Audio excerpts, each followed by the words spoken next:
की जय। परम मंगल में परात्पर अखिलेश्वर अकारण करुणा वरुणालय भक्त वांछा कल्पतरु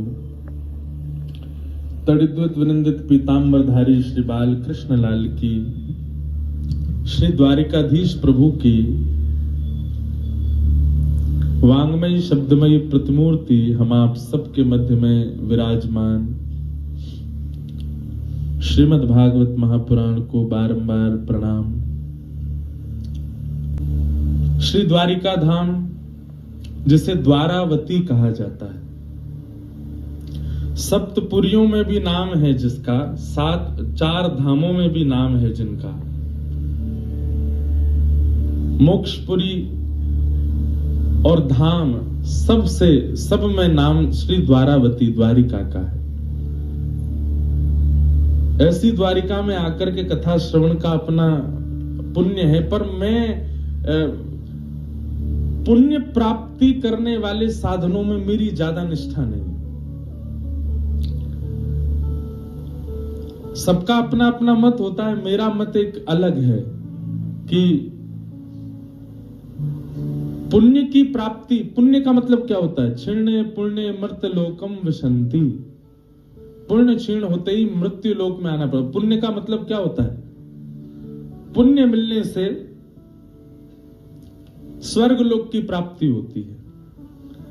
एक प्रकार से आपने धन कमाया तो धन कमा करके आप 5 स्टार होटल में जा सकते हो, धन कमा करके आप चार्टर में ट्रेवल कर सकते हो, धन कमा करके आप सुख सुविधाओं का उपभोग कर सकते हो। कम हो जाएगा उस दिन सुख सुविधाएं भी आप नहीं भोग पाओगे।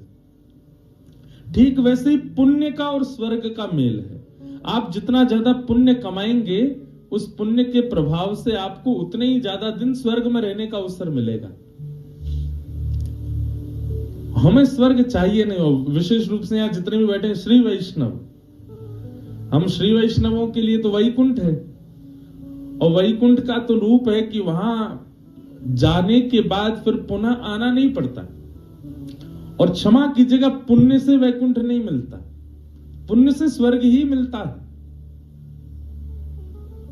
पुण्य से वैकुंठ नहीं मिलता, कैंकर्य से वैकुंठ की प्राप्ति होती है, सेवा से वैकुंठ मिलता है, प्रेम लक्षणा भक्ति से भगवत धाम की प्राप्ति होती है, पुण्यों से नहीं। कई बार कथाओं में कहा जाता है कि आप सब लोग कथा श्रवण करने आइए, पुण्य के भागीदारी बनिए। मुझे बहुत पीड़ा होती है उस समय कि पुण्य के लिए कथा नहीं है, पुण्य के लिए तो संसार के बहुत साधन हैं, यह तो प्रेम की प्राप्ति के लिए। यहां जितने भी वैष्णव आप सब, ये जिनका भी दिमाग लगाना, ये यहां भक्तों को बैठाने का बहुत अच्छा दिमाग है, जिन्होंने भी ये योजना बनाई। अब हमको पता है क्या है, हम जिस भक्त को देखेंगे उसी का चरित्र आएगा चित्त में, वही सुना देंगे, और वो सुनाते समय आपको केवल दिया करेंगे, देखो उनकी ओर देख लो, इन्हीं का ही चरित्र सुना रहे हैं। यहां जितने भी बैठे हैं, और इस बार हमें अवसर मिलेगा तो हम अपने रामानुज संप्रदाय के आलवारों की, रामानुज संप्रदाय की भी विशेष चर्चा मैंने ज्यादा की नहीं कभी कथाओं में, लेकिन इस बार करेंगे, क्योंकि यहाँ तो प्रवेश से ही रामानुज हमारे श्री वैष्णव संप्रदाय का दर्शन हो रहा है। ऊपर भी ठाकुर जी का श्री तिलक विराज रहा है, बाहर भी, और पूरा परिवार ही श्री वैष्णव है। थोड़ी थोड़ी आपकी हमारी एक सी स्थिति है, हम भी श्री वैष्णव हैं और सेवा हमारी पुष्टि मार्ग की है। आपके घर में भी ऐसा ही है, आप भी श्री वैष्णव हैं, सेवा पद्धति पुष्टि मार्गी है। ठाकुर जी की सेवा का जो विधान है वो पुष्टि मार्गी है। इसमें कोई दोष अपराध तो सोचना भी नहीं चाहिए कि कोई दोष है या कोई अपराध है, नहीं। आचार्यों की सबकी प्रणालियां हैं, उन सब भावों से, सब प्रणालियों से भगवत सेवा कैसे बने इसका प्रयास करते रहना चाहिए। तो पुण्य की प्राप्ति के लिए कथा नहीं है, कथा तो प्रेम की प्राप्ति के लिए, कथा तो भाव की प्राप्ति के लिए। यहां जितने बैठे हैं ये एक भी पुण्यात्मा नहीं है, ये सब प्रेमात्मा है। कौन है? प्रेमात्मा। मीराबाई का कोई नाम ले दे तो प्रेम ही समझ आएगा। सूरदास जी का कोई नाम ले दे तो प्रेम ही, तुकाराम जी का नाम ले दे प्रेम ही समझ आएगा। स्वामी शेरदास जी का नाम ले प्रेम ही प्रकट होगा, पुण्य नहीं।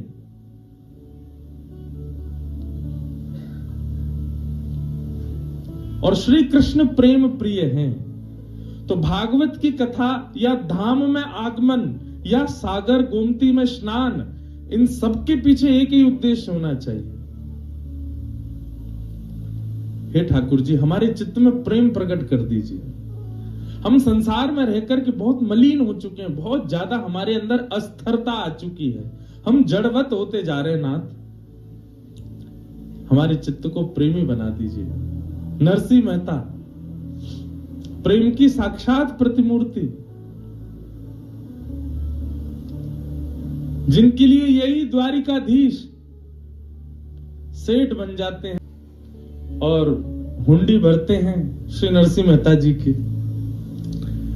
वही नरसिंह मेहता की पुत्री के लिए ठाकुर जी भात भरने के लिए जाते हैं। नरसिंह मेहता के पुत्र में बारात लेकर के ठाकुर जी जाते हैं। ये सब पुण्यों से नहीं हो सकता, ये सब तो प्रेम से ही हो सकता है। बस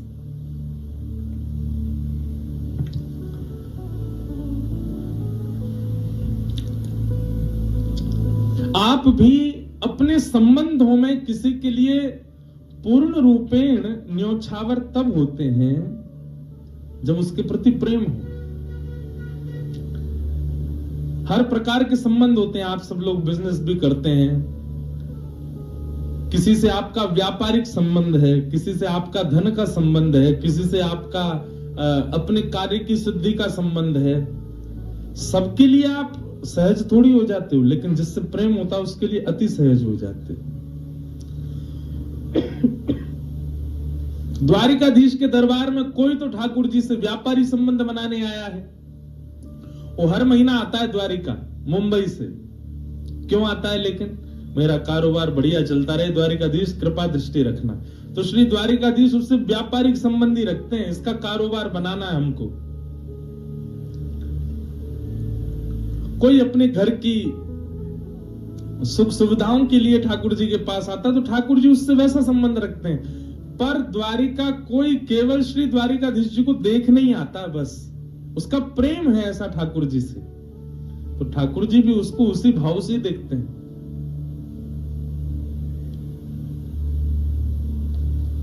ये यथामाम प्रपद्यन्ते ताम तथैव भजाम्य हम। भगवान कहते हैं गीता में, जो मुझे जैसे भजता है मैं फिर उसको वैसे ही मिलता हूं। आपने श्री द्वारिकाधीश के प्रति यदि प्रेम का भाव रखा होगा तो आपके लिए वो राजा धीराज नहीं है, आपके लिए प्रेमी ही बन जाएंगे। तो इसलिए भैया ये अवसर मिला है, द्वारिका में आप बैठे हो, गोमती सागर संगम पर बैठे हो, द्वारिकाधीश जी की चरण सन्निधि है। यह क्षेत्र अद्भुत है। इस क्षेत्र को ठाकुर जी ने चुना रहने के लिए, इसलिए यहां आकर के कथा श्रवण के पीछे आपका उद्देश्य केवल प्रेम हो और कुछ नहीं।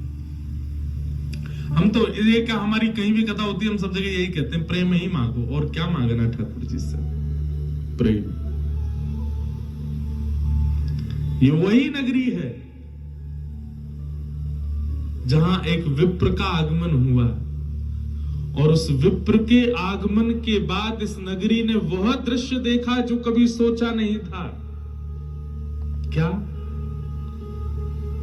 जहां बड़े बड़े राजा महाराजा लाइन लगा करके खड़े रहते हैं कि ठाकुर जी एक क्षण के लिए हमसे मिल लें, उस नगरी में एक दीनहीन से ब्राह्मण के आते ही अपनी गद्दी छोड़ करके ठाकुर जी दौड़े।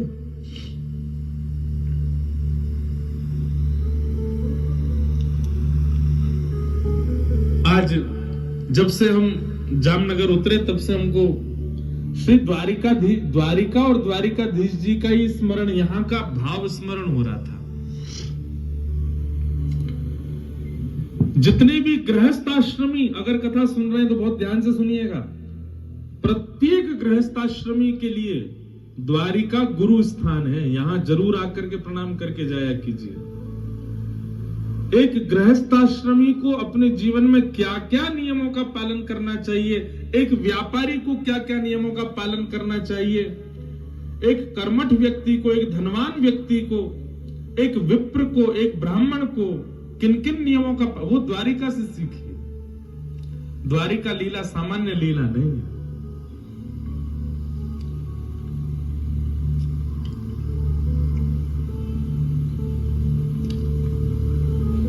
कृष्ण स्यासीत सखा कश्चिद, आसीत सखा कश्चिद, ब्राह्मणो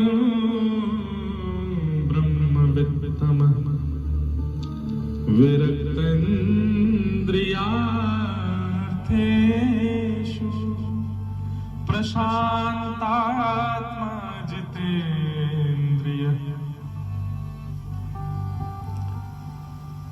बहुत सावधानी से सुनिएगा। आप सावधानी से सुनेंगे तो हम सावधानी से सुनाएंगे आपको, और आपकी सावधानी हटी और दुर्घटना घटी। इसलिए दुर्घटना ना हो जाए, दुर्घटना और तो क्या होगी। इससे बड़ी दुर्घटना क्या है कि कोई जीवन उपयोगी बात यहां से कही गई और आप सुने ही नहीं। सबसे बड़ी दुर्घटना है। इसलिए बहुत सावधानी से सुनिएगा। हम एक अलग भाव में आए इस बार द्वारिका। श्रमिक तो बहुत है, पर कई बार श्रम में ज्यादा अच्छा भाव निकलता है।